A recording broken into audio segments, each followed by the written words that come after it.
Will you join me in prayer?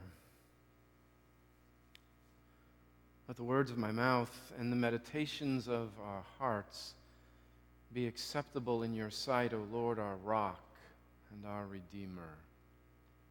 Amen.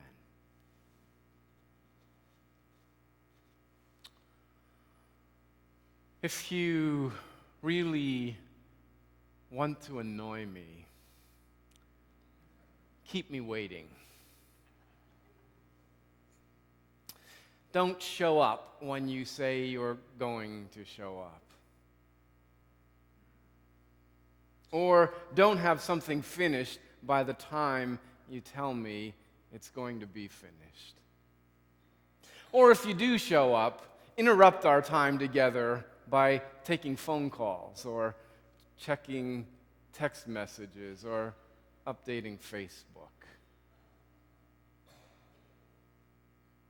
When someone keeps me waiting, I feel disrespected. It's as if they've consciously decided that something else or someone else is more significant than the time that we had set aside for each other or the agreement that we had made with each other. Now, I get that there are extenuating circumstances, unexpected conditions that intrude into our lives and occasionally prevent us from keeping our commitments. I get that. Cars break down. Trains halt the flow of traffic. Appointments run over. People get sick. Sometimes unexpected and urgent needs intrude into our lives and demand our immediate attention, bumping back all of our other commitments. And I get that people are human. That sometimes we just forget things.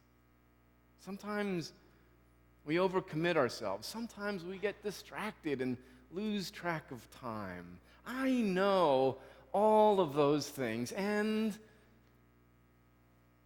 if you really want to annoy me, keep me waiting. It feels like I'm being held hostage. Like I'm a prisoner trapped and unable to do anything. Instead of relaxing in the free time that I have while I'm waiting, I get aggravated. And the longer I wait, the more aggravated I get. By nature, I am an achiever. One of my greatest strengths is my ability to doggedly pursue a project to its completion. I love getting things done. I don't have a whole lot of patience for sitting around talking about what should happen. I like getting my hands dirty and making things happen. I like having clearly defined goals and objectives and timelines. I like knowing what needs to be done in what sequence and what it'll look like when it's finished. I like seeing visible signs of progress. Waiting keeps me from doing what I do best. So I think I understand the frustration that the prophet Habakkuk was expressing in his complaint to God. His people were stuck in a bad place, waiting. Their lives had been disrupted by war. They had been forced to abandon their homes and their communities. They were the ancient equivalent of today's Syrian refugees.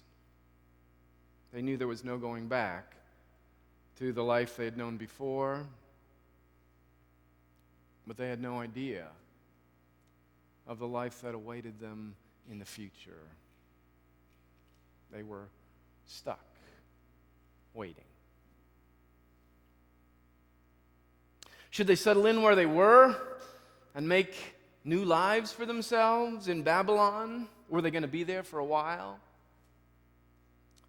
Or should they be saving their resources and building up their strength to go back to Judah and rebuild their ruined cities? Was their return from exile imminent? Or was their future completely disconnected from their past? Had God finally given up on them? Were their prayers no longer heard and their worship no longer pleasing to the God who had once given them as a covenant to the people and a light to the nations? Habakkuk wanted to know one way or the other. If God had forsaken them, then so be it. At least they would know not to waste any more of their time in prayer and worship.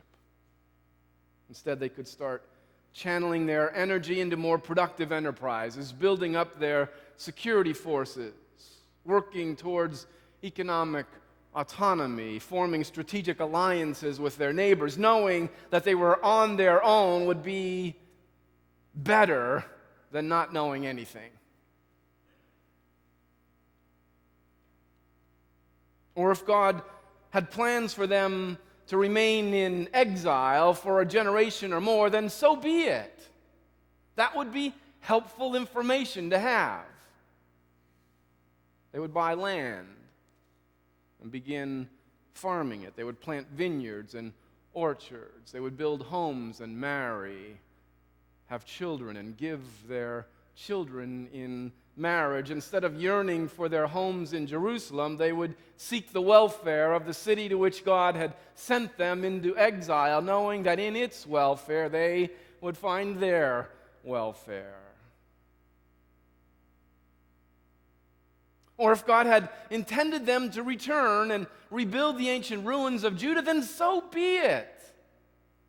They would begin storing supplies and strengthening their bodies for that long and arduous journey back. They would begin prioritizing the jobs that awaited them, drawing up plans, organizing everyone into work groups. But waiting was keeping them stuck where they were.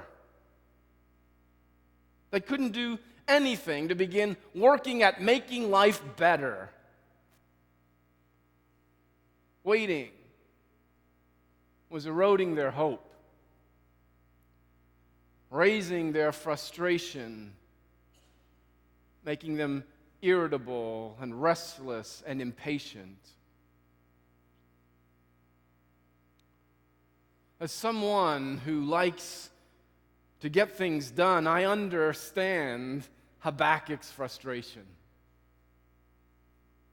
I get the impatience of his complaints. But I have to say, God's response to Habakkuk isn't all that satisfying to me.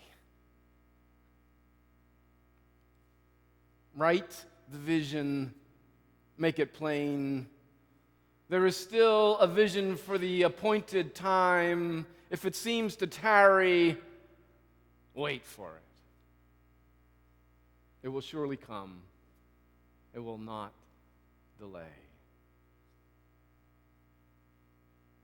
The good news that I take away from the answer to Habakkuk's complaint is that God does have a vision for the future. We're not on our own. God hasn't forsaken us. God continues to be in covenant relationship with us, but God does not write the vision for us. Instead, God seems to be saying, I have a vision for you, but you must write it. I won't impose it on you. I will invite you into it. You must discern it. You must listen for my guidance. You must be open to my direction. You must wait until the path is clear before you. Somehow, we are instrumental in discerning the future that God holds in store for us. God writes the vision with us, not for us. And until that vision becomes clear, we are instructed to wait. If it seems to tarry, wait for it. So for the next 3 months, here at First Congregational Church, we'll be doing just that. We'll be waiting for it. Waiting for God's vision for First Congregational Church of Battle Creek to become clear to us. From now until December, we will be sitting quietly, reflecting on God's call on our lives.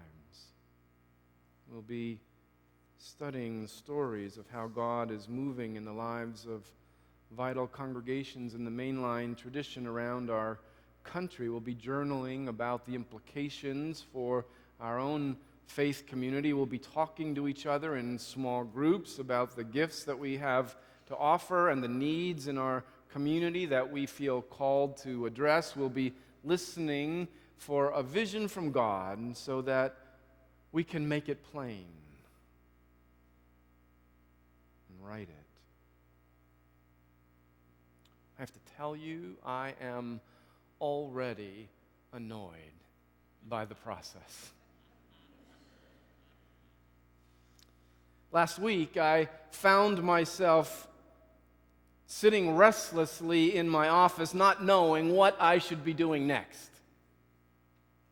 There is no new adult faith formation group that I'm getting ready to launch, no new project that I'm working towards organizing, no new task to put my energy behind. Fall is usually a really busy time in the life of the church when all sorts of things are starting up again after the summer break.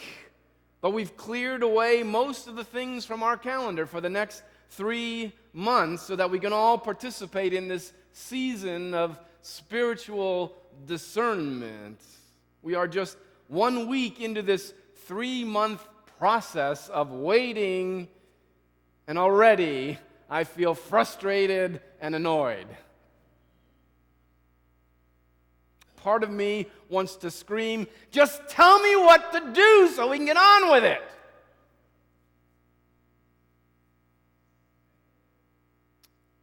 Write the vision. Make it plain. If it seems to tarry, wait for it.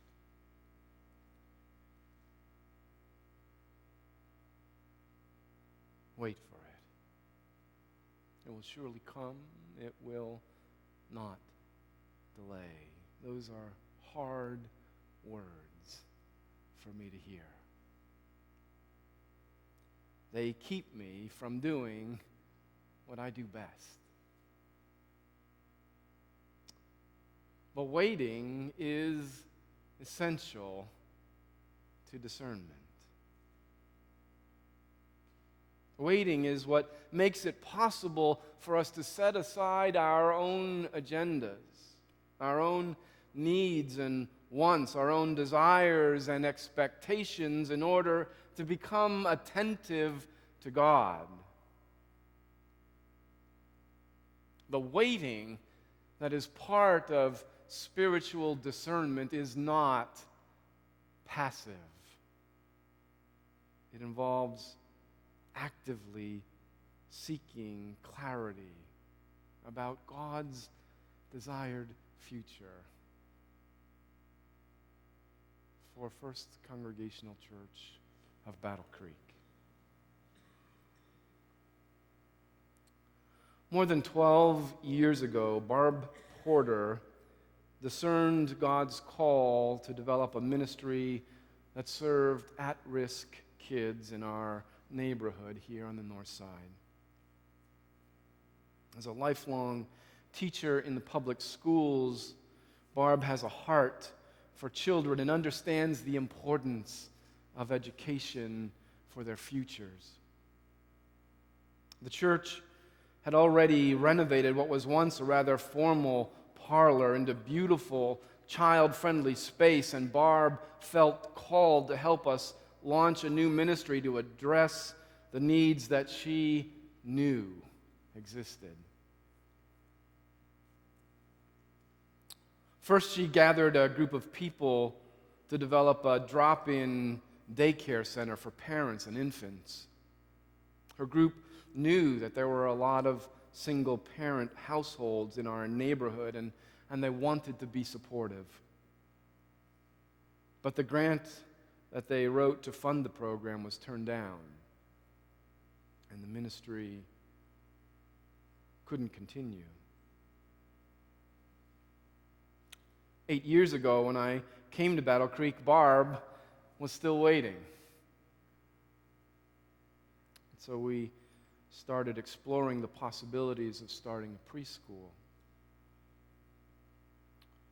She hired some consultants to work with to develop a plan. She met with the state fire marshal, who gave us a 6-page report of renovations that would have to be made in order to bring the space up to code.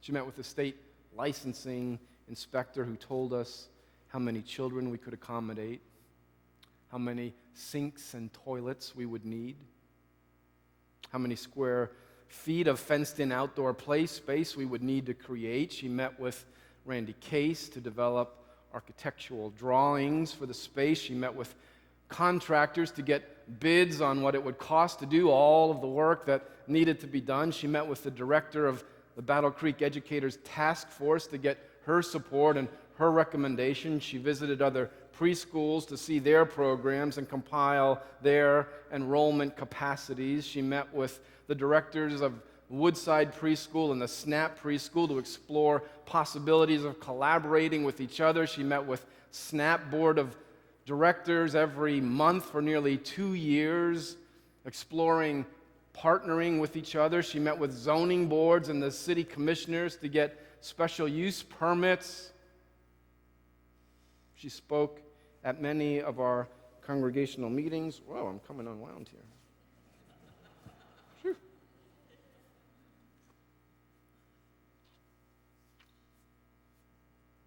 She sought the support of all of us as she moved forward in the project.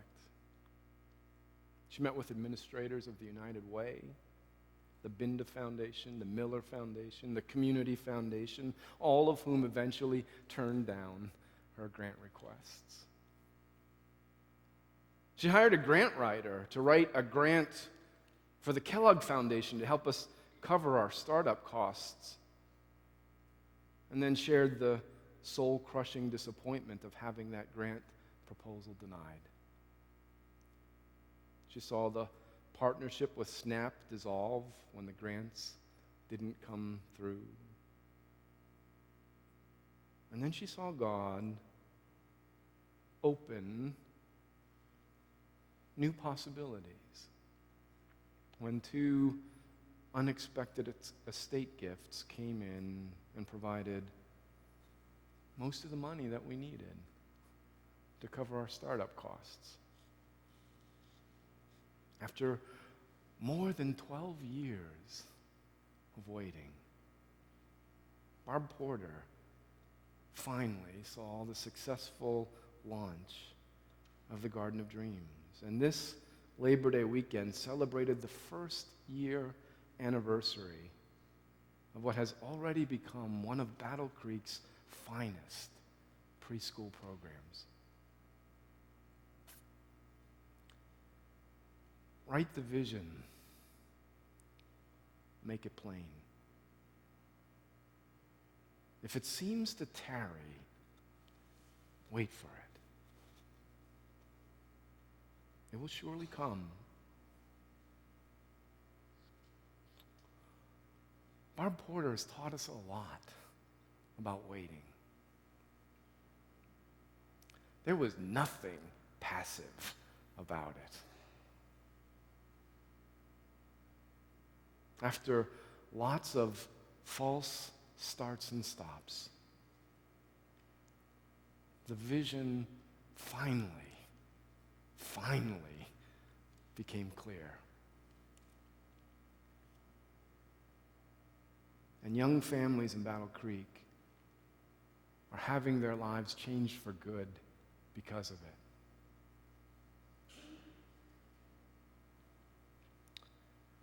Waiting is one of the hardest things for us to do. We grow impatient